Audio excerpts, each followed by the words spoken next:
Tuesday, Delmarva, and we're so happy you're spending your Tuesday afternoon with us on Coast Life. We are your hosts. I'm Paige Marley. I'm Leah Rizzo, and I think we're slowly starting to get towards somewhat fall-like weather. Yes. It's not cool or crisp yet, but at least we're not like just melting all day, every day. I'm so happy. So we'll take it. I'm so happy. My alarm has switched to Christmas music. Hey! Just saying.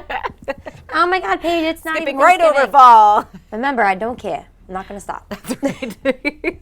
But think about your pets. How much do you love your pets? Well, I would die for my pets. Do you love them enough to take a pay cut? Ziggy. I would die for my pet, but I'm the one that pays the vet bills, my guy. So, I don't know. Well, as it turns out, 40% of pet parents say that they would, in fact, take a pay cut in order to work from home with their pet. Okay, let me think about this, because for a kid, I think I'd be more inclined. Sure. Okay. You know what I mean? For my pet, so Ziggy loves tennis balls. Rocky, my other dog, always racks up the vet bill. So it's like, dude, I mean, I would love to stay home with you, but I don't think I would take a pay cut. Is the whole Delmarva Coast like, boo, right now? I don't think so. I think it's probably, if I had to guess, this is probably a statistic that's more popular amongst younger millennials and Gen Z. Probably. A lot of people who, I mean, especially when you think about Gen Z in particular, as they hit adulthood, so was the pandemic. So a lot of them got a pet as a buddy. I also think a lot of them tend to be a little bit more anxious, a little less social. There's a lot more mental health hurdles, I think, with Gen Z that they're just not equipped to handle the 9-to-5 work schedule that I think millennials were a little bit more prepared for. Yeah. So I think, you know, they have an attachment to pets that we haven't necessarily seen with other generations. It's so true. And if you got your first job in the pandemic, you were probably working from home, and that's all you know. Right. So in that sense, I get it. If you established your life and your apartment and your pet, and like you wake up in the morning and you're logging in and you can take your dog out for walks. I mean, yeah, that sounds amazing. But I think since I'm not used to it, I'm like, no, it works perfectly how it is right now. It sounds like a luxury. But I think if that's sort of how you first established your working adult life. Isn't that crazy? I know. That is something else. I know. And we were this close to being those people. Yep. You know, getting our first jobs. I mean, it was just a couple years after I started working here that it hit. So I get it. I sympathize with it. I think it was a few more years gone for me, but we're just a little age gap. Just they say that also people start to miss their pets and they think about them about like 13 minutes after they've left the house. They already start thinking about their puppies and their kitties. Who's so guilty? Let me tell you something. So I'm just going to bring you back real quick. Sunday, the Commanders were playing, and my fiance and I get in the car. We're going to go watch the game somewhere. I'm telling you, as soon as we get in the car, he pulled the app up and was like, Ziggy's lying down. He's like, he must be sad without me. I'm like, he's just taking a nap. So I just think I'm that pet parent that's a little more like, they're fine. Yeah. But I get it. I get it. I sympathize with it. I'm marrying it. So, you know, like, I see the pet obsession. Yes. Yes. Well, sort of on the note of companionship, and this one actually, I mean, I am a self-checkout girl. I love not having to bother anybody.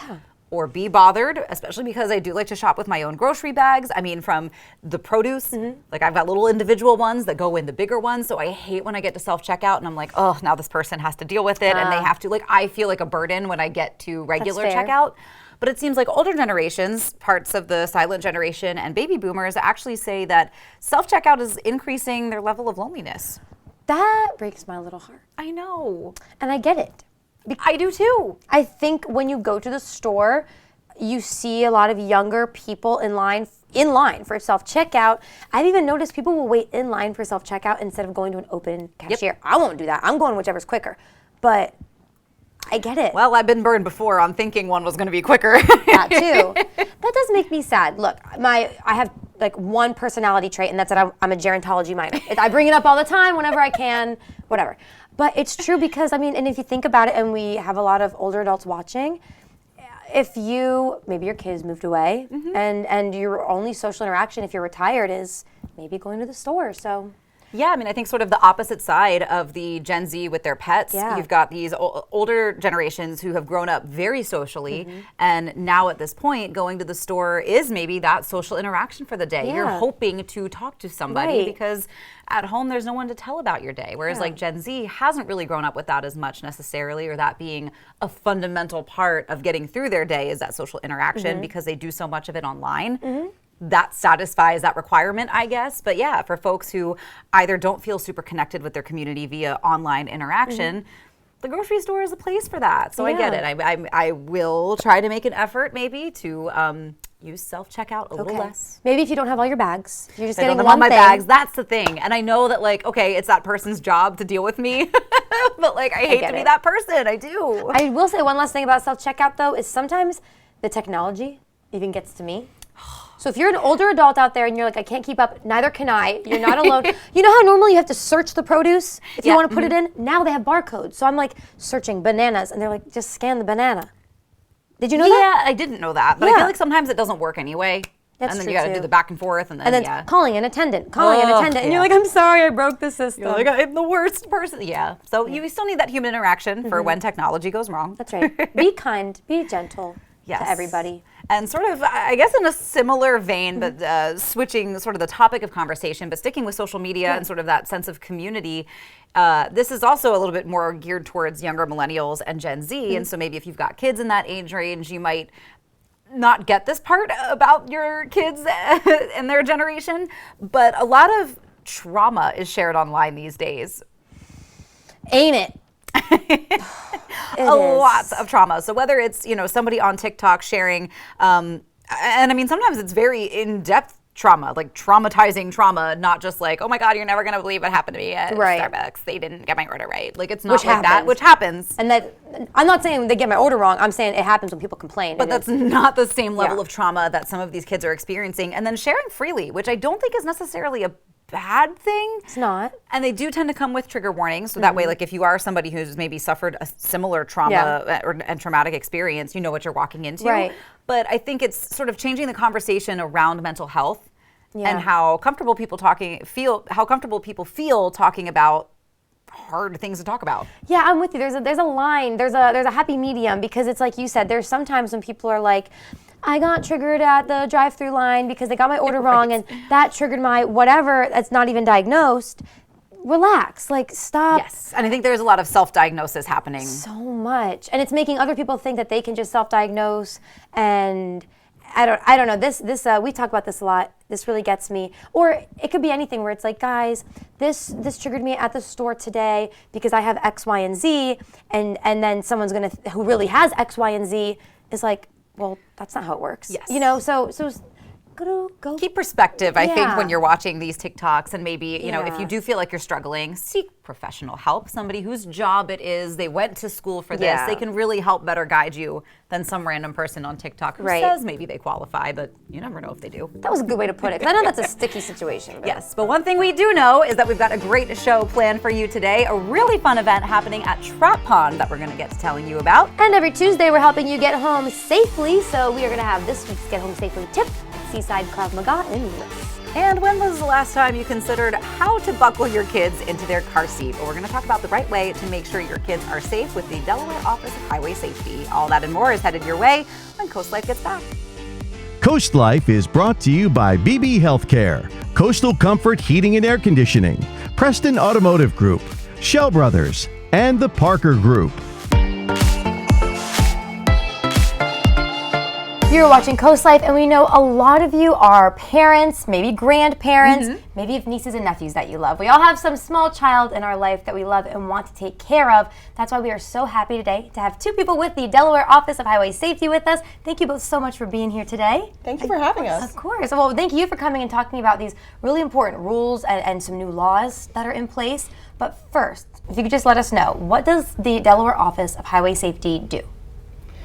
So the Delaware Office of Highway Safety focuses on driver behaviors and things like occupant protection, distracted driving, and things like that. We want to make sure that everybody is staying safe on Delaware's roadways. We're talking about car seat safety today because there's been some changes in the actual laws and rules of keeping kids safe in the car seat, and I think it's something that's been very muddy and very unclear, I think, for a lot of people. So what's new for these car seat safety laws?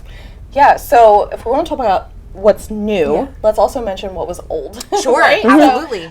So our old laws stated that children must ride in a child restraint that is appropriate for their age, height, and weight up until age 8 or 65 pounds. That's not very clear. Yeah, it's not very clear and not super helpful, right? So we took that and we put better guidelines in place. So now the new law states that children must ride in a rear-facing car seat until age 2 and 30 pounds. They must remain in a harness car seat until age 4 and 40 pounds, whether that be rear-facing or forward-facing. And then they must remain in a booster seat until they reach the height or weight maximum listed by their booster seat manufacturer. It's super important. Sorry, to add to, we don't want to penalize people, extra. So the first offense in any of these violations with our new law is a referral to our fitting stations to get the proper education. No fines. We're not trying to make money off of people. We really just want kids to be safer in the car. So you can't just, there's common myths out there like, oh, I can just go to a local fire station. And actually you can't. Because especially in Sussex County, there's not anyone trained at those fire stations. So reaching out to us, we can get you in contact. We do have other technicians in the county and in the state, but it's super important to, because of there's so many ins and outs with car seats and particular vehicles, to see someone who's actually trained to do that. For right now, you guys have some tips for us, so we're going to bring in a couple car seats, and you guys are going to kind of just walk us through a few things. Definitely. Awesome. All right, we're going to be quiet because the baby's sleeping, but we're going to talk about some safety right now with this car seat. This is Ginger. It's not a real baby, don't worry. So talk to us about Ginger and this car seat. So Ginger is made to be the size of a newborn. So this style car seat is called an infant carrier, or its more proper name is a rear-facing only car seat. This is generally what a lot of people choose as their first car seat for their infant, which is a great choice. This seat here, it has the convenience of going in and out of a car, clicking in and out of a base, and as its name suggests, you can carry it with you as you go, and it'll generally last about a year to a year and a half before it's outgrown and you're moving on to the next seat. But the main thing with this seat is that it's rear facing only, right? So it only faces the rear of the car. That is the only way that you can use this seat. Okay, and can you give us a little reminder too of how old kids should be, the weight requirements for a car seat like this, how long they should be in it? So that is actually going to depend on the car seat that you have. Oh, okay. So so all car seats have height and weight requirements listed on them, as well as a limit on them as well. So you can find that on the labels on the side of your seat. You can find it in your car seat manual. If you happen to be missing both of those things, you can contact us and we can help you figure it out from there. Okay, we have a new kid now, a little bigger, a little taller than Ginger. Talk to us about this kid and this car seat. Absolutely. So this is Sally. Sally. Yeah. Sally is 3 years old, and she is currently riding in what is called a convertible car seat. So this is your next stage after that infant carrier that we just saw our friend Ginger in. And this car seat has the option to rear face in the vehicle and then forward face later on. So as you can see, we still have Sally in rear facing mode. And some people may say, well, why would Sally be rear facing? Because she's 3 years old. Well, this You car just said seat, the law goes to tell. I know, right? But this car seat actually rear faces up to 40 pounds and 40 inches. So as long as Sally meets that rear facing weight requirement, it is the safest mode for her to travel in rear facing mode. Because rear facing car seats keep a child's head, neck, and spine really nice and straight in the event of a collision, which helps to prevent from severe spinal injuries. So we want to prevent those as much as possible. Definitely. And then many people look at Sally's legs. Look at them hanging out there, right? Okay. Yeah. Well, Sally's legs can just hang out there. They can do whatever they want. She can cross them. She can throw them over the side of the seat. She can put them up on the vehicle seat.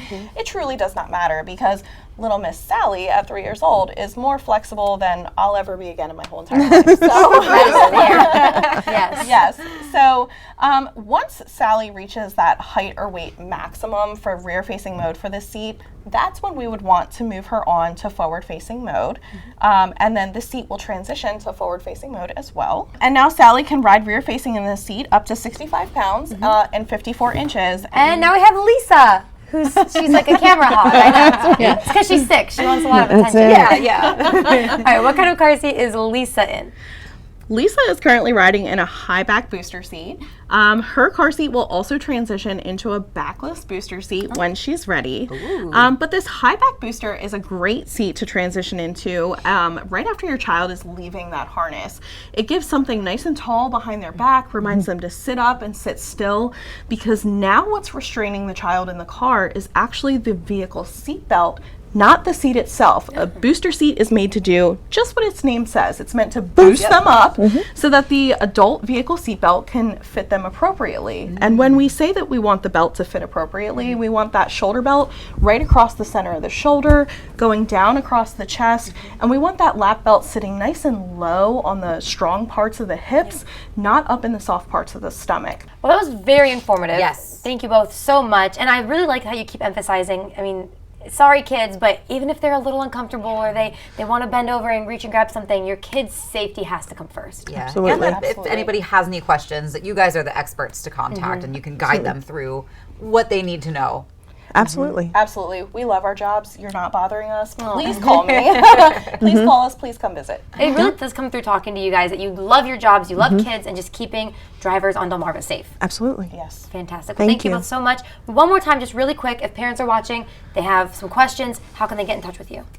So they can get our contact information right off of our website, which is arrivealivede.com under the tab Secure the Kids. Sounds good. All right. Secure those kids, everybody. We have a lot more Coast Life heading your way, so stay right where you are.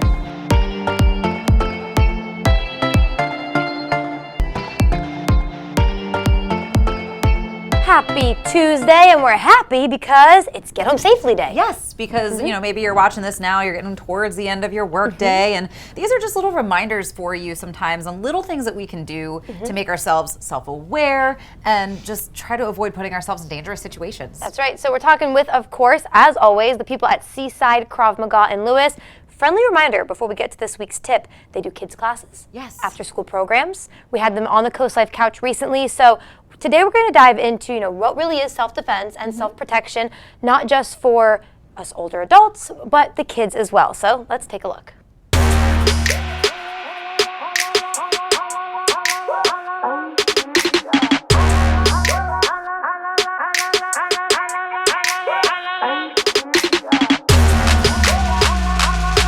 On Coast Life, we've been showing you these get home safely tips because that's always what we want you to do is get home safely. So we're here with Ted and Chris from Seaside Krav Maga. As always, you guys are keeping us safe out there, but we haven't really talked about what makes up self-defense. Could you break that down for us? Sure. Self-defense really is awareness. Awareness of your environment outside and awareness of what's happening inside of you if you feel like something's wrong or something's about to happen. Maybe you're uncomfortable feelings with a situation, and we refer to that as like your gut feeling. And you want to listen to those feelings when it comes to awareness. And self-defense is also about options. Yes, you've seen in past weeks us or you guys hitting people using improvised weapons, but what comes first? Maybe honoring your intuition so that you're not in that position. As Ted said, situational awareness. I would like you to avoid the situation. Once it happens, I want you to have the tools, if you need them, to go forward, and training is how you get those, and rehearsing over and over. But self-defense is actually a legal term. It's about protecting yourself, and I'm not a lawyer, but can you justify why you did what you did? Yeah, and the word self-defense, if you think about that, you're already behind if you're trying to defend yourself. So that's why awareness, we think of that as the first step in self-defense or self-protection. Another point, a lot of people think of a tool such as a firearm. There's a lot of people getting their concealed carry permits and things like that nowadays, but they think they're going to rely on that one tool to help them, for protection. And if that tool isn't in your hand or available, or if you haven't trained with it properly, then it's probably not going to help you, and maybe the worst thing, it could be used against you. Yeah, staying alert, and we're going to talk about this at later segments. What are the things you do unconsciously that put you at risk? If you don't do them, it gives you a better chance of never being in the situation, and also being aware when something is about to happen so that maybe you can preempt it and deal with it early. This segment of Coast Life was brought to you by Seaside Krav Maga.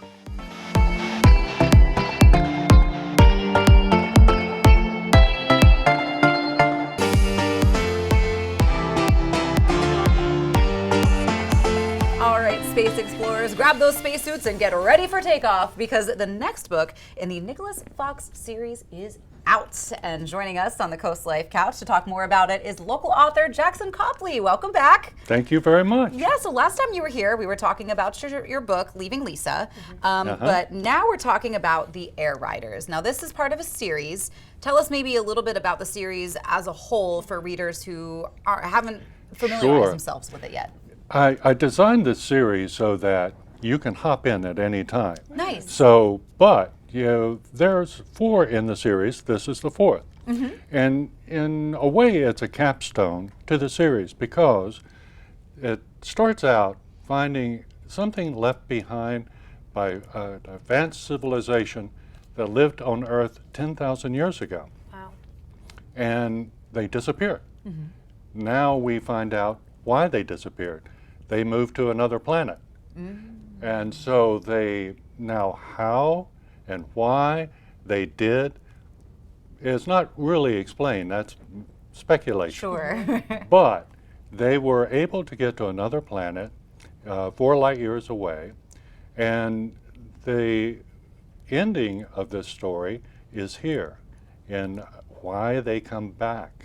Ooh, okay. Intrigue already. So exciting. So this is a little thriller, a little sci-fi. Yes. But I did ask if there was any romance in the book. Yes, there is romance. There is several people who are having a romantic attachment. Sandy Lou is a journalist who is going to be romantically connected to a man that causes her to get kidnapped. Oh. So there's an issue with that. And also, Nicholas Fox and Rachel Friedman have had a back and forth romance through the series, hot and cold. And now we introduce a love triangle. Ooh. There's a third person in the triangle. Uh-oh. And the question is he what he seems to be? So maybe excited. He is. Maybe he's from another planet. Now, we noticed that you also include a lot of technology in your novels, and it makes them really fun to read because it's very convincing, a lot of this very futuristic sci-fi technology. What's something about that you really love writing it? Oh, yeah, I do. I try to make it real. Yeah, so of course, people coming from another planet is probably unlikely. Sure. But all the science is very much real. The fact that what they do is that in order to conquer the speed of light, they're actually sending signals back that replicate them. So because 10,000 years ago, they left something on Earth that would aid in that replication. So they come back to Earth through radio transmissions. Now, this is a replica, right? It's the person still lives on the other planet, but they've taken over the body of somebody on this planet. I mean, the intrigue just keeps getting more and more. We are invested already. This is good. So what they do, there's a man who has evil intent, and there's something he can only find on Earth to bring back to his own planet to conquer the planet. And he has the evil intent. Now, I'll leave you guessing what it is on Earth that he doesn't have there, because there are humans there. Sure. And there are humans here. but there's something on earth that he has sought out, and he's going to get. Wanting But to figure it have to out. read it to find now out. he takes over the body of an executed criminal, a guy who has murdered families by the knife. Oh. And so he's a cruel guy Yeah. with inheriting the body of a cruel guy. So for readers who want to get their hands on a copy of this book, and a signed copy at that, you have a book signing event coming up at Rouseabout Books. Tell us about that. Yes, at Rouseabout on September the 24th, Sunday, September the 24th, from 11 to 1, you can come by, get a copy of the book, signed by me, personalized to you. Awesome. Amazing. Yeah, that's a great way to spend a Sunday Yes. afternoon. Yeah, And so this is the absolutely. 4th book in the series. If someone wants to get the other 3, if they have the complete series, can they also get those at Rouseabout? They indeed can. Perfect. And I So know they it's been have known to happen all- that all the books jump in your bag when you're Yeah. at Rouseabout. Yeah, yeah. So, and I have signed copies there, but I'll personalize each one.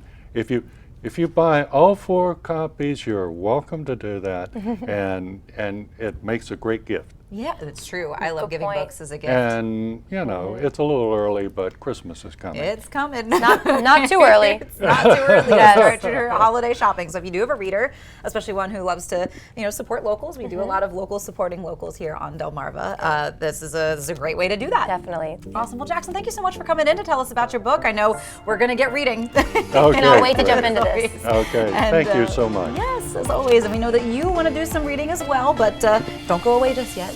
There's more Coast Life coming at you.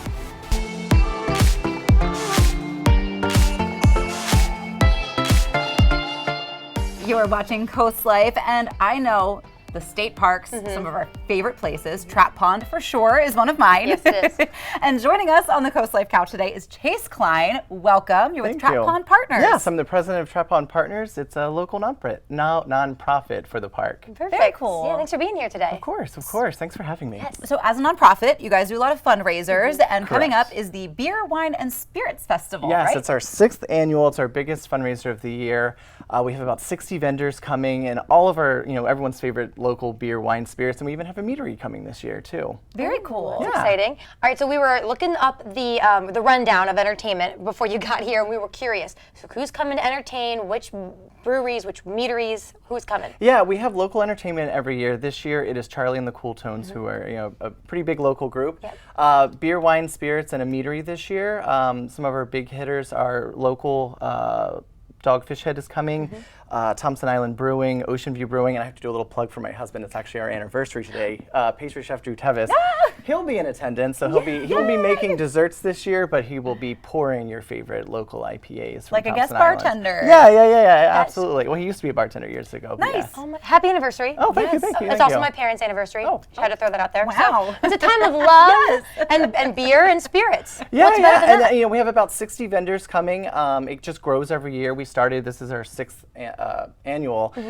It's just grown crazy over the years. And years ago, as a group, we were like, oh, let's do a fundraiser because the park really needed a new playground in their campground. So, we're like, oh, what could we do to raise money? Get a lot of people in to enjoy the parks. And we were like, oh, a beer and wine fest. That's lovely. So we started it, and it's just grown crazy. So, we're expecting 1,500 to 2,000 people this year. Yeah. Wow, that's Yeah, yeah. incredible. Now, who can attend this event? Is this family friendly? Is It's this not family grown-ups friendly. only? Yes, it's 21 and up, and there's no pets allowed with the insurance and Sure. such. But yeah, the event is on Saturday, September 23rd, and it's 12 to 4. You can get tickets online. It's at you can go visit our website at www.trappondpartners.com or visit us on Facebook, Trap Pond Partners, and our Instagram is also Trap Pond Partners. And even though you have to be 21, I saw there are options. You can get a no drink ticket. So maybe Correct. not a big drinker or you're the DD, you can Yes. still attend. So our tickets are $35 a person. They go up on September 16th, and then you can still come into the door, and then they go up to $45. Okay. And there is a $5 non-drinking ticket. So Great. Nice, Yeah. very cool. And it is a fundraiser. So, and you mentioned a new campground, playground. What sort of things does this money go towards with Trap Pond? Yeah, well, our nonprofit, we raise money to support the park in Denrec, so they have a lot of, budgeted items for the year. Well, they might need other things, so we step in, raise money to, provide funding for other options. And then another part of our mission statement is no kids left inside, because, so many kids are glued to the screens, and, get out and enjoy the state parks of Delaware and such. And, I always recommend to anybody, if, get into volunteering. I've been the president for 10 years now, and Laurel's my hometown, so my husband and I live in Lewis, but I've always loved Trap Pond, and I grew up going there, camping there. It's just a beautiful natural resource. Beautiful park. She loves that park. She wasn't lying. I do. Delaware's only Cypress Swamp. Yeah, I was about to say that. Yeah, good job. I was like, oh, that's cute chase. She knows it. I know it. So yes, if you are looking to get yourself outside more, this is a great event to do that. But also, if you enjoy the parks, that's a good way to give back. Absolutely. And we wanted to give a shout out to Tom Conway, who is our liquor distributor.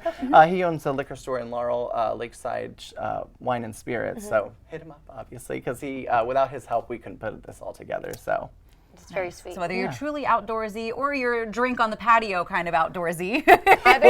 And then at the festival, you walk around and sample, peruse the local artisans and vendors and such. And then we actually set up a little store, so we sell the libations so you can take them home with you or back to the campsite, because a lot of people are camping that weekend too. So. There you go. I am already starting my holiday shopping.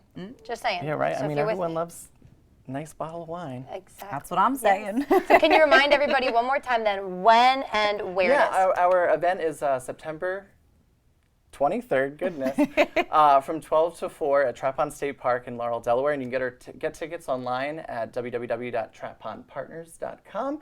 And tickets are $35 per person, and that includes, all the tasting glass, so you get a bag and all that fun stuff. And we also offer DD tickets, or non-drinking tickets, if you just want to go and peruse and enjoy the crafters and the live music. Perfect. Well, Chase, thank you so much for coming Absolutely. in and telling Thanks us for about having this me. event. Yeah. Sounds like so much fun. Tons of fun. And we've got more fun heading your way, because there's more Coast Life when we get back.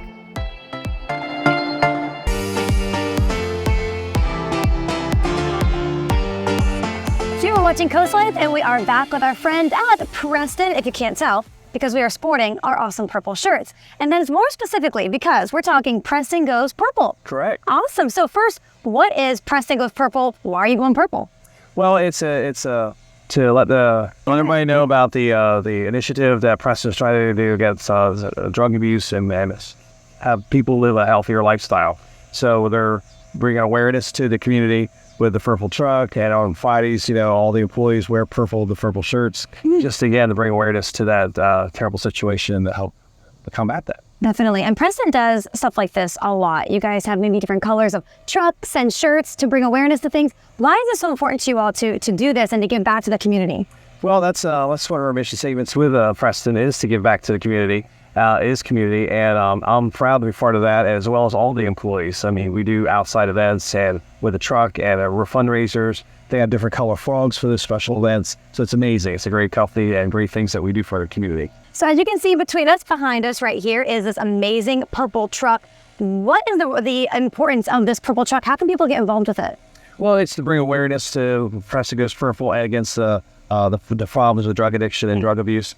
And this truck will be moving around the community on the Eastern Shore to different events where people can come and help promote it and get the idea across, to live a healthier lifestyle. So of course, people can support Preston in your mission, but also you're traveling and you can kind of work with other organizations in the community to get support from Preston Goes Purple. Absolutely. So other organizations, whether it's a town, school, or whatever, they can request going to community at prestonmotor.com, and we can get the truck set up to support your event also. That's amazing. So any events you guys have coming up, especially businesses out there that want to support this great cause, just call Preston or email them, Email them, and they'll have this beautiful purple sparkly truck at your event. And so along with the shirts, the trucks, the frogs, what else are you doing to give back? Well, the also thing they're doing is when a customer buys a vehicle from Preston, they're going to get the frog. But more importantly, every vehicle will have a donation of $50 to the different organizations to support the Preston Goes Purple. So any of the drug abuse systems on the abuse problems that are going on in Delaware. Fantastic. Well, thank you guys for everything that you do. And if someone sees this truck, what should they do? Just run up and ask for a Sharpie, sign it? Absolutely. We'll get up a Sharpie, have them sign it. Great. Really fun and easy way to show your support. And don't forget, get a truck from Preston or a car, whatever you want, and your money is going to go to a really important cause. So thank you for all you guys do for the community. Thanks for having us. Of course. Hey, we have more Coast Life heading your way, so stick around.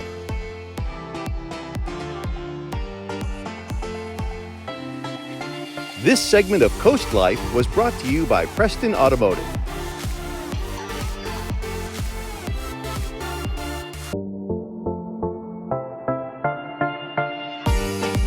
That Christmas is coming up, and it's never too early to get a jump on that holiday shopping. And you can find some really unique gifts, trinkets. If there's somebody in your life who's really big on crystals, well, we all have someone. The must-stop shop is going to be Buddhas and Beads on Rehoboth Avenue in Rehoboth Beach. What's better than one enchanting shop on Rehoboth Avenue in Rehoboth Beach with endless treasures inside? Brad Davis, owner of Buddhas and Beads, has 3 stores in one. One, we have the import store, which is crystals, rocks, bronze statues, and that we bring ourselves in from China, and it runs anywhere from a third to half, or sometimes the bead store you're going to is 3 times as much. The crystal store is twice as much than we sell it for. And then we have the antique store that's in the back here, and we buy all types of things, paintings, bronzes, oriental rugs, and we sell those too, but mainly we like to buy. But the third business is definitely the buying business. And that's what we have people come in every day, buy us, sell us gold, silver, diamonds, oriental rugs, paintings. Whatever they bring, we buy it. If your grandmom touched it, we want it. The first thing you'll notice before you even get inside Buddhas and Beads are the good vibes of the store that start at the door, which was hand-painted by Brad's sister. The vibe of the store is good because, you know, we empower everything in the store with the heartbeat of the universe, what, you know, people call God energy. It's everywhere here. So when people come in, they can feel that. They can feel the spiritual nature of the store. Buddhas and Beads is filled with valuable treasures. We like things of value. So, you know, gold, silver, diamonds, just like watches, we buy and sell a lot of watches. Rolexes, Patty Philippe's, but we'll buy Hamiltons, we'll buy Omegas, we'll buy pretty much anything. Brad has spent years traveling the world, learning all there is to know about hunting down the treasures in his shop. Well, in time you learn. You know, the school of hard knocks, if you spend your money on an item, like on a painting, and you say, oh, that turned out to be fake. Or if you buy an oriental rug and you say, oh, that rug I paid $1,000 for is dry rot, you learn that it's dry rot. You learn over a period of time what's good and what's bad. A trip into Buddhas and Beads is a trip around the world. There's things from everywhere here. There's European things, there's Asian things, there's South American things, lots of North American things. Because we buy, like we'll buy American Indian items, we'll buy ethnographic items from anywhere in the world, textiles from anywhere in the world. But we travel ourselves overseas and buy things and bring them back. If you're not already heading over to Rehoboth Avenue to check out Buddhas and Beads, perhaps the prices will entice you, especially if you like to collect crystals. We have the best prices in the country when it comes to buying the Buddhas and Beads stuff, and that we are strong buyers of antiques, one piece or an entire estate. We're always looking to buy. And that's a store page that really, like, even before you walk inside, you feel calm, you feel at peace. Oh, yeah. That beautiful door was hand-painted by his sister. Oh, I love that. I know, and it's a really good vibe that they've cultivated there at Buddhas and Beads. So you got to check it out for yourself. But you also have to check out a little bit more Coast Life, which is coming your way when we get back.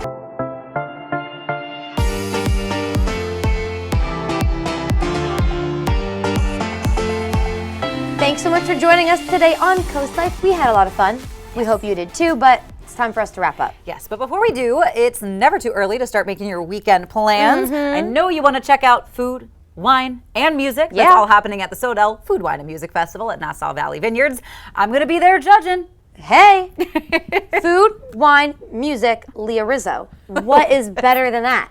I'll do my best not to scare you away. I actually always get really nervous about judging food because I want everybody to do a good job, and I'm like, well, it all tastes amazing. And it will. I know. That's going to be, I'm It's not a tough job. Not jealous of this. Well, I am because you get to taste good food. I'm not because that's going to be difficult. right? And I never Yeah. want to be the guy that's like, so it stresses me out. I'm stressing, but it's also going to be a whole lot of fun, and it's not going to be stressful for you should you come out to see us. That's right. You don't have to judge anything. You can just drink wine and eat food. So that'll be a lot of fun. Yeah. Good, good. Hey, tomorrow we're having a lot of fun too. Possum Point players will be here. We're talking about a new show, the 50th anniversary celebration, a lot. So come back here tomorrow at 4. It's going to be a lot more fun headed your way. Yes. But for now, it is time for us to